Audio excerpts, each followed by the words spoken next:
दोस्तों, आपको जिस कहानी का इंतजार था, ये वही कहानी है जिसका टाइटल है एक गरीब परिवार का लड़का कैसे बना सक्सेसफुल बिजनेसमैन। ये कहानी किसी फिल्म की नहीं है। ये उस लड़के की सच्ची कहानी है जिसके पास बचपन में खाने तक के पैसे नहीं थे।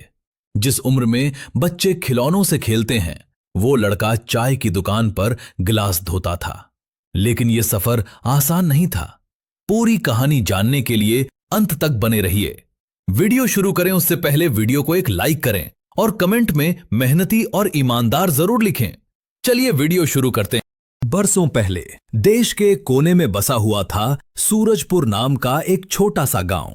गांव ऐसा जहां कच्ची सड़कों पर धूल उड़ती थी, बरसात में कीचड़ और गर्मियों में प्यास लोगों की पहचान बन चुकी थी। इसी गांव के आखिरी छोर पर एक टूटी फूटी झोपड़ी थी, जिसकी टीन की छत बरसात में टपकती और सर्दियों में ठंडी हवा को रोक नहीं पाती।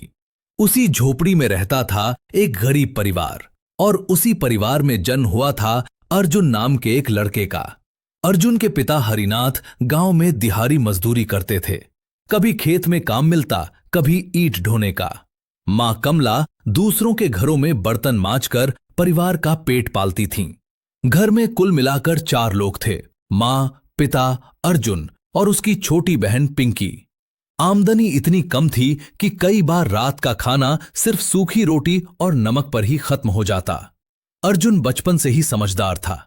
जब दूसरे बच्चे खेल कूद में मस्त रहते, वो पिता को काम से थका हुआ आते देख चुपचाप पानी का गिलास बढ़ा देता।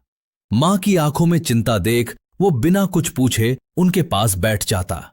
गरीबी ने उसे वक्त से पहले बड़ा बना दिया था। गांव का सरकारी स्कूल ही अर्जुन की दुनिया था। फटी हुई किताबें, टूटी स्लेट और उधार की पेंसिल से वो पढ़ाई करता, लेकिन उसकी आंखों में कुछ अलग चमक थी। मास्टर जी कहते थे, अगर इस लड़के को अच्छे साधन मिल जाएं, तो ये बहुत आगे जाएगा। पर साधन? घर में खाने तक के पैसे नहीं थे, पढ़ाई का खर्च कहां से आता? 5वीं के बाद स्कूल की फीस, किताबें और कपड़े सब कुछ बोझ बन गया। एक दिन पिता ने भारी मन से कहा, बेटा, अब स्कूल छोड़ना पड़ेगा, घर की हालत ठीक नहीं है। उस रात अर्जुन देर तक सो नहीं पाया। आंखों में आंसू थे, लेकिन उसने कोई शिकायत नहीं की। अगले दिन से वो काम की तलाश में निकल पड़ा। कभी चाय की दुकान पर गिलास धोता, कभी सब्जी मंडी में बोझ उठाता, कभी होटल में झाड़ू लगाता। दिन भर काम करता और रात को थका हुआ घर लौटता। एक दिन की बात है, अर्जुन सब्जी मंडी से लौट रहा था। रास्ते में उसे एक पुराना सा बैग पड़ा मिला। उसने उठाकर देखा तो अंदर नोटों की गड्डियां भरी थीं। इतनी रकम उसने जिंदगी में कभी नहीं देखी थी। पल भर के लिए उसके दिमाग में ख्याल आया, अगर ये पैसे घर ले जाए तो मां की चिंता खत्म हो सकती है, बहन पढ़ सकती है। लेकिन अगले ही पल उसने खुद को संभाला। ये मेरे नहीं हैं, उसने खुद से कहा। वो सड़क पर आने जाने वालों से पूछने लगा, क्या ये बैग आपका है? कई लोग शक की नजर से देखते, कुछ हंसकर चले जाते। आखिरकार एक बुजुर्ग व्यक्ति भागता हुआ आया। उसकी आंखों में घबराहट थी। बेटा, क्या तुम्हें एक बैग मिला? अर्जुन ने बिना देर किए बैग आगे बढ़ा दिया। उस आदमी की आंखें भर आईं। उसने इनाम देना चाहा, लेकिन अर्जुन ने मना कर दिया। अगर ये मेरे होते और कोई मुझे लौटा देता तो मुझे भी अच्छा लगता। उस दिन अर्जुन को पहली बार महसूस हुआ कि ईमानदारी भूख से बड़ी होती है। अर्जुन की जिंदगी में एक सहारा था, नंदिनी। वो उसी गांव की लड़की थी। अर्जुन जब काम से थका लौटता तो नंदिनी उससे बातें करती। दोनों साथ बैठकर सपनों की बातें करते। अर्जुन कहता, एक दिन मैं बड़ा आदमी बनूंगा। नंदिनी मुस्कुराकर कहती, मुझे भरोसा है। लेकिन वक्त बदलता है। नंदिनी के पिता शहर के एक अमीर व्यापारी के संपर्क में आए। कुछ ही समय में नंदिनी की शादी एक पैसे वाले घर में तय हो गई। अर्जुन को खबर तब मिली जब शादी के कार्ड बंट चुके थे। वो चुपचाप शादी में गया। दूर से नंदिनी को देखा। आंखें मिली, लेकिन नंदिनी ने नजरें फेर ली। शायद मजबूरी थी, शायद हालात। उस दिन अर्जुन का दिल टूट गया, लेकिन उसने उस दर्द को भी अपनी ताकत बना लिया। घर की हालत और बिगड़ने लगी। पिता बीमार रहने लगे, दवाइयों का खर्च बढ़ गया। अर्जुन ने दिन में 2-2 काम शुरू कर दिए। सुबह अखबार बांटना, दिन में मजदूरी और रात को ढाबे पर काम। वो अपनी बहन को पढ़ाना नहीं भूला। खुद पढ़ नहीं सका, लेकिन पिंकी की किताबों के लिए पैसे बचाता। मां से कहता, मैं नहीं पढ़ पाया, पर मेरी बहन जरूर पढ़ेगी। अर्जुन छोटे बड़े में फर्क नहीं करता था।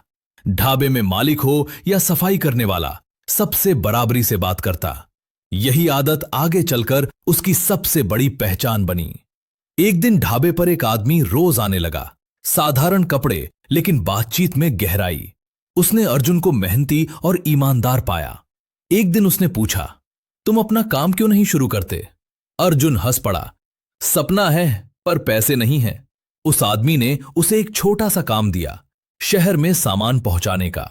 अर्जुन ने मेहनत और ईमानदारी से काम किया। धीरे धीरे काम बढ़ता गया। वो आदमी दरअसल एक बड़ा व्यापारी था, जिसने अर्जुन में खुद की जवानी देखी। कुछ सालों में अर्जुन ने छोटी सी ट्रांसपोर्ट सर्विस शुरू की। खुद गाड़ी चलाता, खुद हिसाब रखता। घाटा हुआ, धोखा मिला, लेकिन उसने हार नहीं मानी। एक बार उसके पार्टनर ने धोखा दिया, सारा पैसा लेकर भाग गया। अर्जुन फिर से शून्य पर आ गया। उसी वक्त पिता की हालत बिगड़ गई और उनका देहांत हो गया। घर में मातम छा गया। उस रात अर्जुन ने पिता की तस्वीर के सामने बैठकर कहा, मैं हार नहीं मानूंगा। उसने फिर से शुरुआत की, इस बार और समझदारी से। उसने व्यापार के साथ लोगों से रिश्ता बनाना सीखा। मेहनत रंग लाई। 10 साल बीते। अर्जुन की कंपनी अब शहर की जानी मानी कंपनी बन चुकी थी। हजारों लोग उसके यहां काम करते थे। वो करोड़पति बन चुका था, लेकिन उसका रहन सहन सादा ही रहा। एक दिन एक बड़ी पार्टी में उसकी मुलाकात नंदिनी से हुई। वो पहचान गई। अर्जुन, तुम इतने बड़े आदमी बन रहे हो? अर्जुन ने मुस्कुराकर जवाब दिया, बस मेहनत का फल है। नंदिनी ने पुराने दिनों की बात छेड़नी चाही, लेकिन अर्जुन के चेहरे पर कोई भाव नहीं बदला। उसके लिए अब उसका परिवार, उसके कर्मचारी और उसका सम्मान ही सब कुछ थे। सफल होने के बाद भी अर्जुन वही रहा। मां के पैर छूता, बहन की पढ़ाई पूरी करवाई, गांव में स्कूल और अस्पताल खुलवाया।